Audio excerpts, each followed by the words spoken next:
In today's video, I'm going to teach you how to fix LastPass launch button not working.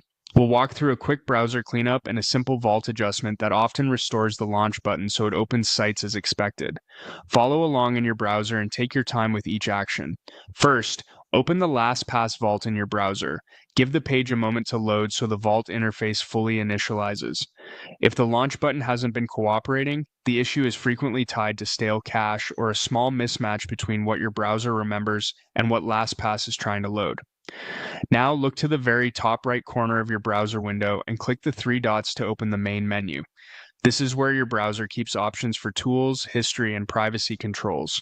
Keeping the Vault page open is helpful, so go ahead and click the plus sign to open a new tab. Having an extra tab makes it easier to adjust settings without losing your place in the Vault.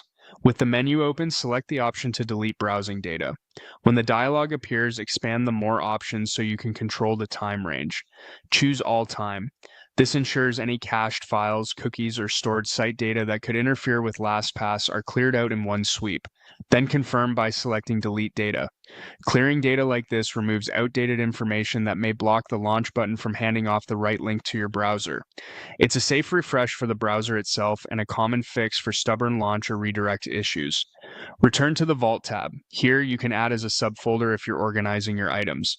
Using a subfolder is a simple way to group related logins, and it can nudge the Vault to resave the item's metadata. That small resave is sometimes all it takes to realign how the launch button associates your entry with its target site. When you're done with that change, click Save. Saving writes a fresh copy of the item to your Vault, which helps LastPass rebuild the quick launch details based on the current state of your browser.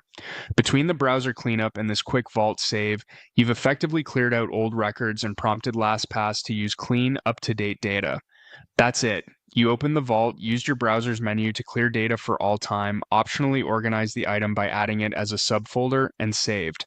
These simple actions typically resolve the launch button not working, especially when the problem stems from cached data or outdated associations.